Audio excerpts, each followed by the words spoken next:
నిన్న ఈ రాష్ట్ర ముఖ్యమంత్రి నన్ను పట్టుకొని ఈ మల్కాజ్గిరి ఈటెలకి ఏం సంబంధం అంటాడు ఆయన. అర్థం కాలే నాకు. ఈటెల రాజేంద్ర అంటాడు ఒక కులానికో ఒక ప్రాంతానికో ఒక మతానికి సంబంధించిన బిడ్డనా నేను? ఈ 22 సంవత్సరాల కాలంలో తెలంగాణ మట్టి బిడ్డగా తెలంగాణ ప్రజల ఆశీర్వాదంతో ఈ స్థాయికి వచ్చిన బిడ్డలని చెప్పి నేను అనుకుంటాను.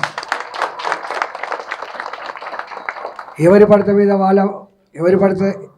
మీద పడితే వాళ్ళ మీదనే, ఏది పడితే అదే ముందులోని సప్పట్లు కొట్టంగానే రెచ్చిపోయి మాట్లాడేటోళ్ళు కొంతమంది ఉంటారు. ముసుళ్ళ పండుగ అంతా ముందటున్నది. ఏం జరగబోతుంది, ఏం హామీలు ఇచ్చిండ్రు, ఏం చేస్తారనేది నేను సాక్షిని కదా. ఈ రాష్ట్రంలో తొలి ఆర్థిక మంత్రిగా వచ్చినప్పుడు శూన్యం నుంచి ఒక బడ్జెట్ తెచ్చుకున్నాం. శూన్యం. ఈ రాష్ట్రం ఎగ్జిస్టెన్స్ లేనప్పుడు ఈ ఆదాయం ఏందో, ఈ ఖర్చు ఏందో, ఈ కథ ఏందో తెలియని నాడు నేను ఒక 5 సంవత్సరాల కాలం పాటు ఆర్థిక మంత్రిగా పనిచేశాను.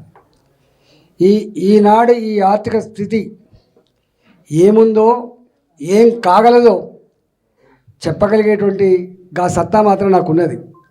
కానీ 3 నెలలకే ఎవరి మీద నేను విమర్శ చేయకూడదు. కాబట్టి నా మొత్తం రాజకీయ జీవితంలో నేను ఎవరి మీద, ఏ నాయకుడి మీద కానీ, ఏ పార్టీ మీద కానీ వ్యక్తిగతమైనటువంటి దూషణ చేయను. నేను సంస్కారం ఉన్నవాడిని. నేను ఏ పొలిటికల్ లీడర్ చాలా ఎవాల్వ్ అయి ఉండాలి తప్ప, అందరికంటే ఉన్నతంగా ఉండాలి తప్ప సంకుచితంగా ఉండేవాడు పొలిటికల్ లీడర్ కాదు నా దృష్టిలో. దురదృష్టవశాత్తు సరే రకరకాల వ్యక్తులు రావచ్చు పోవచ్చు, కానీ నేను చాలాసార్లు ప్రవచిస్తూ ఉంటాను. దేంట్లోనైనా ఒక వ్యక్తి విఫలం కావచ్చు.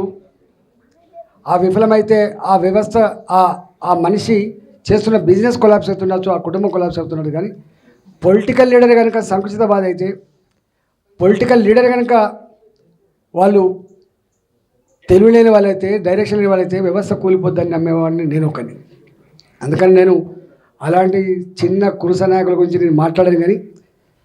కానీ ఒక్కటి మాత్రం చెప్పగలను, తనది కాకపోతే ఏదైనా చేయాలన్నట్టుగా ఇవాళ ఏది పడితే అది హామీలు ఇచ్చిండ్రు.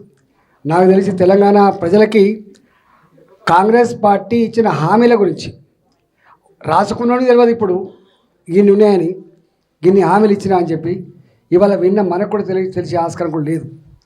అయినా మేము కోరుకుంటున్నాం, ఇచ్చిన హామీలు అమలై మా ప్రజలకు మంచి జరగాలని చెప్పి కోరుకుంటున్నా. నేనేం వ్యతిరేకిస్తలేను. ఇక వాళ్ళ గురించి నేను ఎక్కువ మాట్లాడా.